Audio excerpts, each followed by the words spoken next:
In this video, we are going to learn the income method of calculating national income. This income method is also known as factor payment method or distributed share method. Income method के अंदर basically आप जो calculate करते हैं, जो भी income हो रही है अलग अलग फैक्टर्स ऑफ प्रोडक्शन को, उसके बारे में, ठीक है। तो हमारे फैक्टर्स ऑफ प्रोडक्शन होते हैं लैंड, लेबर, कैपिटल और एंटरप्रेन्योर, ठीक है। तो यहाँ पर अगर मैं बात करूं लैंड की क्या इनकम हो सकती है, तो लैंड से रेंट मिलता है, लेबर को वेजेस मिलती हैं, कैपिटल को इंटरेस्ट मिलता है और एंटरप्रेन्योर को प्रॉफिट मिलता है, ठीक है। तो ये इनकी इनकम्स हो जाती हैं। इसके जो मेन कंपोनेंट्स गिने जाते हैं that is compensation of employees, mixed income of self employed, rent, interest, royalty and profits, ठीक है। ये जो कॉम्पेंसेशन ऑफ एम्प्लॉइज है, यानी हमारा जितने भी लेबर हैं जो काम कर रहे हैं, उनको जो भी पैसे मिलते हैं that is included in the compensation of employees, और इसको मैं रिप्रेजेंट करूंगा सीओई नाम से, right. Mixed income of self employed, देखिए बहुत सारे ऐसे लोग हैं जो एम्प्लॉयमेंट में नहीं है, यानी वो अपने छोटे मोटे काम करते हैं, उदाहरण के तौर पे छोटी मोटी दुकानें चलाते हैं। तो इनका डेटा जो है मिलना बड़ा मुश्किल होता है, तो इसको मिक्स्ड इनकम के नाम से यहाँ पर यूज किया जाता है। इसको मैं एम आई के नाम से लिख लेता हूँ। तो जितने भी छोटे दुकानदार हैं या कोई ऐसा बिजनेस कर रहे हैं जो बहुत ही छोटे मोटे लेवल पे है, तो उसको मिक्स्ड इनकम कहा जाता है। इसके अलावा क्या मिलता है, रेंट, इंटरेस्ट, रॉयल्टी। रेंट किसको मिलता है, लैंड जिसका हो उसको मिलता है। इंटरेस्ट किसको मिलता है, जो कैपिटल लगाता है उसको मिलता है। रॉयल्टी किसको मिलती है, रॉयल्टी उसको मिलती है जिसके पास कोई एक असेट होती है, उसको रॉयल्टी मिलती है। तो ये रेंट, इंटरेस्ट, रॉयल्टी जो है, ठीक है, और प्रॉफिट, प्रॉफिट किसको मिलता है, एंटरप्रेन्योर को। इन सबको मिला के कहते हैं ऑपरेटिंग सरप्लस। तो ये तीन चीजें आपकी यहाँ पे इनकम मेथड के अंदर आने वाली हैं, इनको आप अच्छे से पढ़िएगा। तो यहाँ पर आपके पास है एनडीपी एट एफ सी। आप कैलकुलेट किसको करने वाले हैं, जो एग्रीगेट आप कैलकुलेट करेंगे इस मेथड के through, that will be NDP at F C. NDP at F C होगा compensation of employees plus mixed income plus operating surplus. तो ये तीन चीजों को मिला के यहाँ पर आपका एनडीपी एट एफ सी बन रहा है। इस एनडीपी एट एफ सी को कैलकुलेट करने के जो तरीके हैं वो मैंने अभी अभी आपको बताया। आपको एम्प्लॉयज का कॉम्पेंसेशन जोड़ना है, मिक्स्ड इनकम जोड़नी है सेल्फ एम्प्लॉयड्स की, और ऑपरेटिंग सरप्लस में चार चीजें आती है, रेंट, इंटरेस्ट, रॉयल्टी और प्रॉफिट। अब इन सब चीजों को एक एक करके समझते हैं। कॉम्पेंसेशन ऑफ एम्प्लॉयज क्या होता है, तो compensation of employees include wages and salaries both in cash and kind। तो किसी भी एम्प्लॉय को जो भी वेजेस या सैलरी मिल रही है, चाहे कैश में मिल रही है या काइंड में। कैश में क्या क्या मिल सकता है, उसको बेसिक पे मिल सकती है, उसको बोनस मिल सकता है, उसको डीएनएस अलाउंस मिल सकता है, तमाम चीजें, राइट।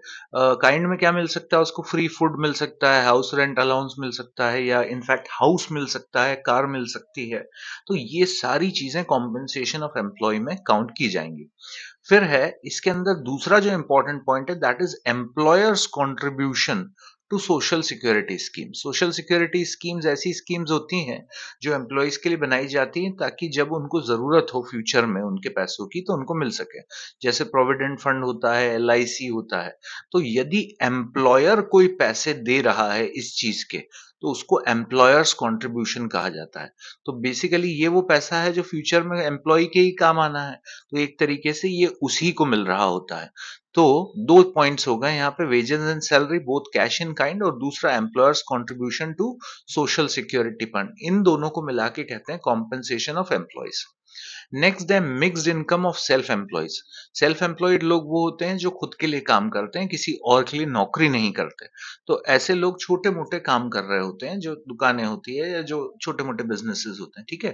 तो income of the self employed person using their own resources, चाहे वो लैंड हो, लेबर हो, कैपिटल हो, एंटरप्रेन्योरशिप हो, तो इनको यूज करके वो पैसे कमा रहे होते हैं। अब इन लोगों का बहुत ज्यादा डेटा अवेलेबल नहीं होता है, तो जनरली ये क्वेश्चन के अंदर mixed income of the self employees आपके पास गिवन होगा ही होगा, इसको आपको कैलकुलेट अलग से नहीं करना पड़ेगा। नेक्स्ट है ऑपरेटिंग सरप्लस। मैंने आपको बताया था रेंट, रॉयल्टी, इंटरेस्ट और प्रॉफिट ऑपरेटिंग सरप्लस का हिस्सा होते हैं। तो अगर आपके पास कोई प्रॉपर्टी है तो उससे आपको रेंट मिल सकता है, इंटरेस्ट मिल सकता है, रॉयल्टी मिल सकती है, और यदि आप एंटरप्रेन्योर हो तो आपको प्रॉफिट्स मिल सकते हैं। अब प्रॉफिट्स के तीन हिस्से होते हैं। कोई भी बिजनेसमैन जो प्रॉफिट कमाता है, टोटल प्रॉफिट, उसमें से कुछ पैसा डिविडेंड के रूप में मिल जाता है, कुछ टैक्स के रूप में चला जाता है और कुछ वो रिटेन्ड अर्निंग के फॉर्म में अपने पास रख लेते हैं, जिसको कॉर्पोरेट सेविंग्स कहा जाता है। तो प्रॉफिट के ये तीन हिस्से हैं। ठीक है। तो ऑपरेटिंग सरप्लस में क्या क्या आ गया? रेंट, इंटरेस्ट, रॉयल्टी और प्रॉफिट्स। तो ये तीनों आइटम मैंने आपको एक्सप्लेन किए हैं। Compensation of employees, mixed income और ऑपरेटिंग सरप्लस। इन तीनों को मिला के जो आप कैलकुलेट करते हो इनकम मेथड के अंदर, that is known as net domestic income, यानी एनडीपी एट एफसी। ठीक है। इसके तीन कंपोनेंट्स हैं: compensation of employees, mixed income और operating surplus. Right. Compensation of employees में वेजेस और सैलरीज आ जाती है, both cash in kind, employers contribution to social security fund. Mixed income आपके पास हमेशा गिवन होगा। ऑपरेटिंग सरप्लस में रेंट, इंटरेस्ट, रॉयल्टी और प्रॉफिट्स। तो ये था आपका इनकम मेथड का पूरा कैलकुलेशन करने का तरीका। ठीक है। अब कुछ टिप्स ले लीजिए। इसमें इंटरेस्ट में क्या क्या आता है? Interest received from bank deposits, debentures, bonds come under this interest and will be included in the national income.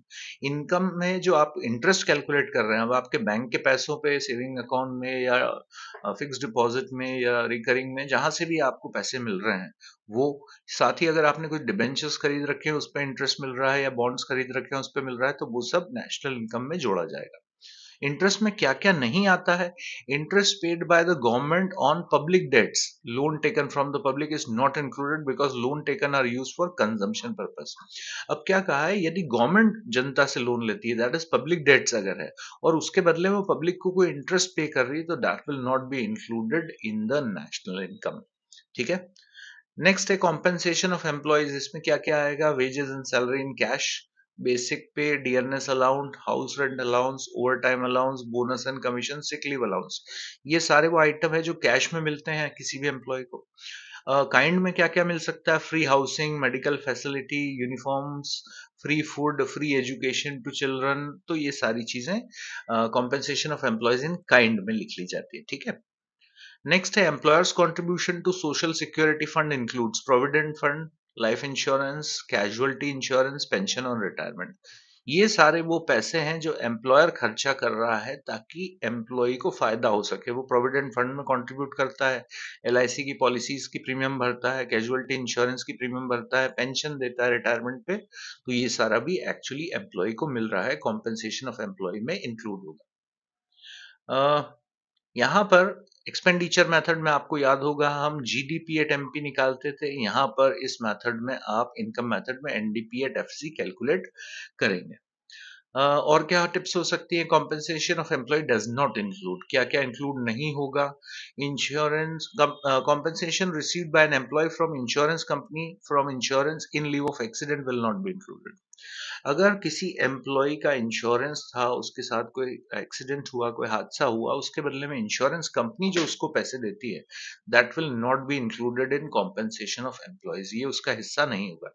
Similarly travelling allowance अगर किसी कंपनी को मिल रहा है, कंपनीज अपने एम्प्लॉयज को ट्रैवलिंग अलाउंस देती है, जो लोग ट्रैवल करते हैं, जो मार्केटिंग सेल्स वाले होते हैं या जो दूसरे भी होते होंगे, तो ये पैसा बेसिकली इसलिए मिल रहा है कि वो ट्रैवल कर सके। तो वो एक्चुअली उसको खर्चा कर रहा होता है, यानी सेव नहीं कर रहा है वो। तो ये उसकी इनकम में नहीं गिना जा सकता। Employers contribution to social security scheme is included. हमने अभी अभी पढ़ा था, एम्प्लॉयर अगर कोई कंट्रीब्यूशन कर रहा है, पीएफ के अंदर कर रहा है, एलआईसी में कर रहा है या कहीं भी और कर रहा है, तो वो इनकम नेशनल इनकम में गिना जाएगा या सीओई में गिना जाएगा। बट एम्प्लॉयज कंट्रीब्यूशन, एम्प्लॉय खुद अगर कंट्रीब्यूट कर रहा है तो उसको नहीं गिना जाएगा, because they are already in compensation of employees. उसको ऑलरेडी हम सीओई में जोड़ चुके हैं, क्योंकि उसको जो भी पैसा मिल रहा है, अगर उसी पैसों में से वो कुछ एक्स्ट्रा खर्चा कर रहा है तो वो ऑलरेडी इंक्लूडेड है। ठीक है। नेक्स्ट है एनडीपी एट एफसी से अगर आपको एनएनपी एट एफसी निकालना है। एनडीपी एट एफसी होता है डोमेस्टिक इनकम और आपको निकालना है नेशनल इनकम। तो इस केस में आप क्या करते हैं, हमने फॉर्मूला बनाना सीखा है, ये है आपका एनएनपी एट एफसी यानी नेशनल इनकम। आपने अभी अभी इनकम मेथड से कैलकुलेट किया एनडीपी एट एफसी यानी डोमेस्टिक इनकम। देखिए पहली चीज, दोनों जगह नेट नेट है, कोई चेंज नहीं होगा। दूसरी जगह नेशनल प्रोडक्ट है और यहाँ पर डोमेस्टिक प्रोडक्ट है, तो national product is equal to domestic product plus net factor income from abroad. इधर भी एफसी है और इधर भी एफसी, कोई चेंज नहीं होगा। तो ये आपका फॉर्मूला है जिससे आप नेशनल इनकम निकाल सकते हैं। ठीक है, तो सबसे पहले हम क्या करेंगे, हम निकालेंगे operating surplus mixed income compensation of employees, ये कहलाता है एनडीपी एट एफसी। इसमें आप प्लस कर देंगे net factor income from abroad, तो ये हो जाएगा आपका एनएनपी एट एफसी यानी नेशनल इनकम। ठीक है, तो इनकम मेथड में बेसिकली आपको क्या करना है, सबसे पहले कॉम्पेंसेशन ऑफ एम्प्लॉय ऐड करना है, फिर मिक्स्ड इनकम ऐड करना है, फिर ये दोनों आइटम्स इनको मिला के ऑपरेटिंग सरप्लस कहते हैं, इसको ऐड करना है। ये आप करेंगे तो आपके पास डोमेस्टिक इनकम या एनडीपी एट एफसी आ जाएगा। इसमें net factor income from abroad जोड़ दीजिए और ये हो जाएगा आपका नेशनल इनकम। ये इनकम मेथड है नेशनल इनकम निकालने का। प्रिकॉशंस कौन कौन से होते हैं, transfer payments should not be included. Transfer payments वो पेमेंट्स होते हैं जिसके बदले में कोई प्रोडक्टिव गुड्स या सर्विसेज नहीं दिए जाते हैं। These payments like old age pension, unemployment allowance are unilateral and there is no flow of goods and services। इसमें कोई भी गुड्स एंड सर्विसेज का फ्लो नहीं हो रहा है, तो इनको नहीं जोड़ना है। ठीक है, एग्जाम्पल है government aid, old age pension, unemployment allowance, ये सारे ट्रांसफर पेमेंट्स है। नेक्स्ट है profit on sale of fixed asset या windfall gain, these will not be included। such capital gain income from lotteries, no inputs are used and no pain is taken, this is effortless income। तो यदि आप किसी asset को बेच रहे हैं और उससे आपको प्रॉफिट हो रहा है, तो ये नेशनल इनकम में नहीं जोड़ा जाएगा। सिमिलरली अगर कोई विंडफॉल गेन हो रहा है, यानी कि अचानक से आपकी कोई लॉटरी लग गई, कहीं से पैसे आ गए, तो इसको भी नहीं जोड़ा जाएगा क्योंकि ये कोई प्रोडक्टिव सर्विस नहीं है। इसके लिए आपने कोई पेन्स नहीं लिए थे, कोई इनपुट नहीं दिया था। नेक्स्ट है illegal income should not be included. अगर कोई इलीगल इनकम है यानी कि लॉ के अगेंस्ट जाके आपने कुछ पैसा कमाया है, वो भी नेशनल इनकम में नहीं जोड़ा जाएगा। विंडफॉल गेन्स अभी अभी मैंने बता दिया, इंक्लूड नहीं होगा। Death duties, gift tax, wealth tax, etc. they will also not be included because they are paid out of past saving।